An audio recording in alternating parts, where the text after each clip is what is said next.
Devo pintar o imóvel alugado antes da devolução das chaves?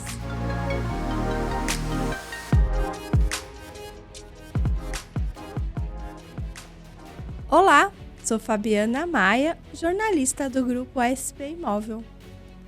Ao final de um contrato de aluguel, muitas dúvidas surgem sobre as responsabilidades do inquilino na entrega do imóvel. Uma das perguntas mais comuns é se devo pintar o imóvel antes de devolver as chaves. Essa é uma questão que pode gerar muita dúvida e bastante confusão.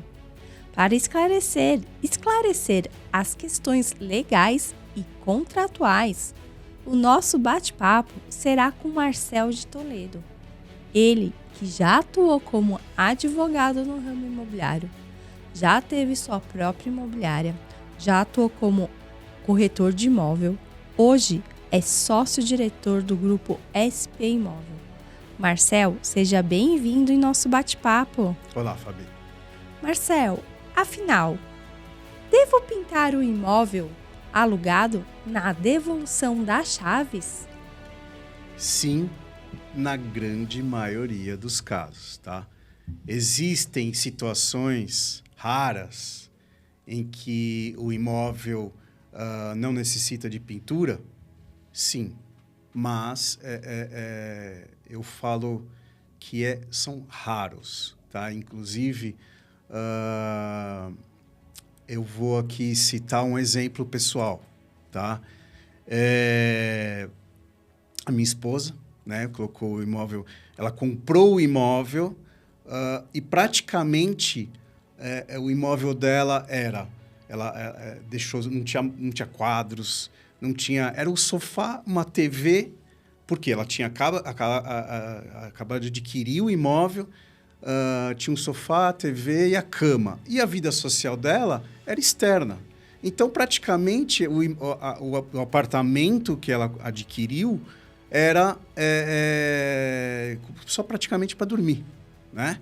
Então, quando ela decidiu alugar o imóvel, eu falei, olha, é impossível não ter que pintar o seu apartamento, né? E no fim, quando tirou os móveis, que é assim que a gente descobre se precisa ou não pintar um imóvel, tá? Então, foi após a retirada dos móveis que a gente olhou e falou, olha, realmente o apartamento está inteiro. Mesmo assim, necessitou pintar o teto do banheiro, alguns detalhezinhos, mas praticamente nada. Então, são casos raríssimos de pessoas que conseguem realmente não danificar nada, né? Mas, e como administrador, de cada 50 imóveis, na época que a gente administrava, de cada 50 imóveis, um era essa situação, né?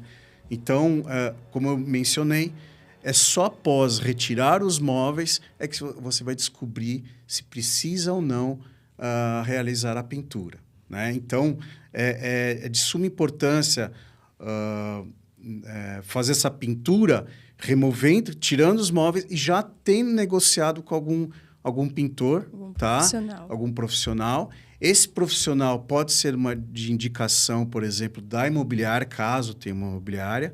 Por quê? O ideal, inclusive, é o ideal. Por quê? Porque essa imobiliária já tem uma rotatividade de imóveis, de inquilinos que entram e saem dos imóveis, e esse pintor e essa imobiliária já conhece a mão de obra e geralmente essa mão de obra é mais barata, tá? Pode ser que tenham profissionais mais baratos, mas será que ele é um bom profissional? Por que ele está cobrando tão barato, né?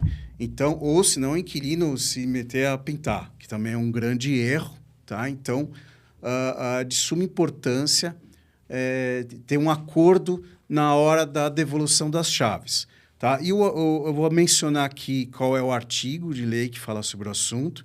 É o artigo 23, inciso 3, da Lei 8.245, a Lei do Inquilinato, que diz restituir o imóvel, fim da locação, no estado em que recebeu, salvo as deteriorações de uso normal. Ou seja, quando essas deteriorações foram causadas por chuva, por sol, principalmente externamente, aí o inquilino pode se negar sim a fazer essa pintura externa, porque não foi culpa dele. Mas ele tem que estar ciente, o locador e o inquilino e a administradora, que esse dano foi causado pelo desgaste de chuva da natureza, né? De causas naturais, né? Então, basicamente é isso. Marcel, aproveitando aqui, um dos nossos internautas fez uma pergunta bem interessante que eu acho que vale a pena a gente fazer aqui.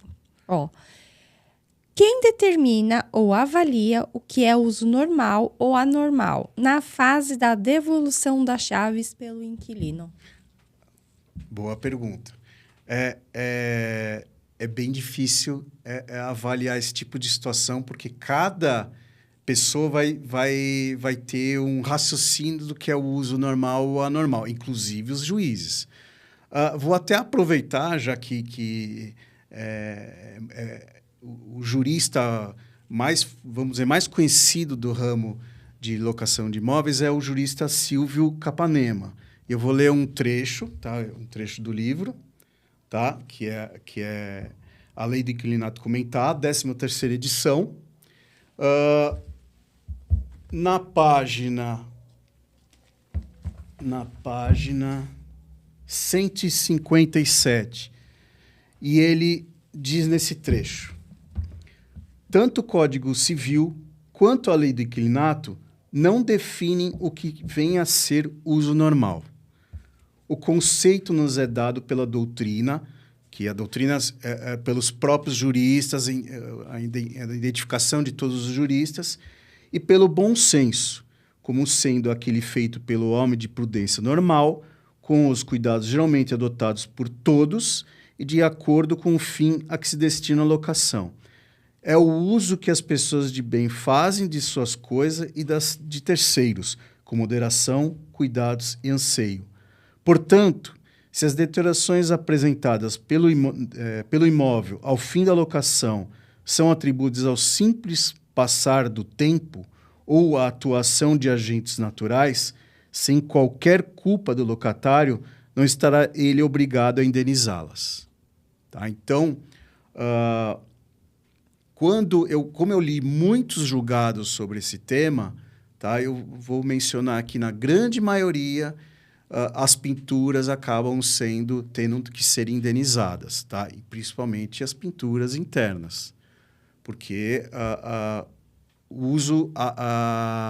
falar o que é o uso normal e anormal é muito difícil. Então, quando vai o perito, tá? Isso eu falo nos julgados, o perito vai avaliar imagens ou textos da vistoria inicial e, às vezes, presencialmente ou pela a nova vistoria, tá? de devolução das chaves, ele vai fazer a comparação e vai falar assim, houve deterioração. E acaba sendo o inquilino condenado. Inclusive por lucro cessante. Isso é muito importante também, tá? Porque se ingressa com esse tipo de ação, o locador, ou seja, imobiliário, o advogado, vai colocar os lucros cessantes. O que são os lucros cessantes? É o tempo que o locador, o proprietário, deixou de receber aluguel por causa das reformas e por causa das vistorias, tá? Eu falo isso porque, às vezes, você ingressa com às vezes um advogado, ele é muito precavido, ele fala assim, você vai deixar o imóvel fechado até ter uma vistoria judicial. Ou seja, quanto tempo rodou isso aí? Então, às vezes, esse prazo ele é tão longo, né, que os lucros cessantes ficam mais altos, às vezes, que a indenização da pintura. Então, fiquem muito atentos. O melhor das situações é as partes se entenderem e ver o que cada um tem a sua responsabilidade, né? Principalmente pintura interna, eu vou falar que basicamente todas têm que ser feitas. E outra, se for feito com a mesma tinta, com o mesmo material, a mão de obra ela fica muito fácil. O pintor vai executar uma demão e vai resolver o problema. Às vezes, Eu falo isso de apartamentos, de casas. Pintura interna, às vezes, leva uma semana. Pode exigir a marca da tinta, a cor da tinta? No contrato pode exigir e, de preferência, que faça com o mesmo material da época. Porque quando muda a cor, por exemplo, isso é o erro mais comum, infelizmente, às vezes uma demão não resolve, precisa de 2, às vezes precisa de 3.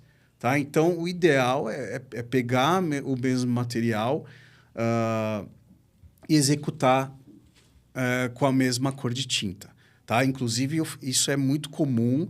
O inquilino ele vai na casa de tinta, compra uma tinta de outra cor, geralmente branca, de uma qualidade muito inferior, e o pintor vai lá, faz uma demão, não fica bom. Segunda demão, não fica bom. Terceira demão, não fica bom. 3 demãos e não fica bom. Ou seja, o barato sai caro. Então, a gente aconselha sempre a seguir o padrão. O padrão é mesma marca. Ou não descobriu qual é a cor da tinta? Tem que perguntar para o proprietário. Ele tem que saber. Ah, é creme. Qual creme? E aí, se o locador não tem jeito, ele não sabe qual é a cor da tinta, às vezes é melhor documentar, tá? Eu aconselho os administradores ou o próprio inquilino, já que você não sabe, eu estou usando essa aqui, tudo bem? E o locador ele tem que, às vezes, dar um visto que está de acordo com aquela cor, porque às vezes já aconteceu do locador ir no imóvel e falar assim, opa, peraí, mas não era essa cor. E aí começam as discussões que acabam indo longe, né? E por isso que uma administradora com experiência não vai cair nesses erros. Não. Né? E vai antes, inclusive, do inquilino estar desocupando, porque o inquilino geralmente liga e fala, olha, eu estou desocupando tal data. Ele já vai começar a conversar sobre esse assunto. Porque é um assunto que vai se não souber seguir os protocolos, vai ter dor de cabeça. Todo mundo vai ter dor de cabeça, inclusive a imobiliária. Sim, porque para ela é interessante já ter alguém para colocar no imóvel. Sim, o interesse da imobiliária qual é? O interesse da imobiliária é pegar aquele imóvel novamente para a carteira dela, em condições boas para alugar. Tá? Eu, como já fui corretor de imóveis, eu falo que uma casa que não é pintada, a probabilidade de demorar, às vezes até meses para alugar, é muito grande, porque o inquilino também não quer pintar. Né? Ele chega lá, o que ele quer? Ele quer uma coisa inteira. Às vezes ele prefere pagar mais caro por uma coisa inteira do que ter que negociar uma pintura, porque ele não conhece o pintor, ele não conhece nada. Então, ele também não quer. Então, o ideal é sempre entregar o locador, o proprietário, entregar pintado para receber de volta pintado. Tá? Tá certo. Isso eu falo na grande maioria dos casos. Para o aluguel girar rápido, eu falo muito do residencial aqui, tá? Não estou nem falando do comercial, que às vezes se torna mais difícil. Mas o residencial, quando ele é bom, ele gira, ele é muito rápido alugar e desalugar, principalmente em capitais, né? Inclusive cidades do interior, hoje também. Tá? É impressionante a velocidade que as locações estão rodando no momento. E isso desde sempre, não é uma coisa... Né? Então, é muito importante as pessoas saberem quais as melhores condições para alugar, para depois receber de volta e assim sucessivamente. Tá certo, então, Marcelo. Por isso que é importante ter uma imobiliária experiente administrando as locações. Com certeza. Obrigada, viu, Marcelo, pelos esclarecimentos aqui no vídeo de hoje. Valeu, Fabi. Até o próximo vídeo. Até o próximo vídeo. Se você gostou desse vídeo, curta, compartilha, se inscreva no nosso canal. Até o próximo.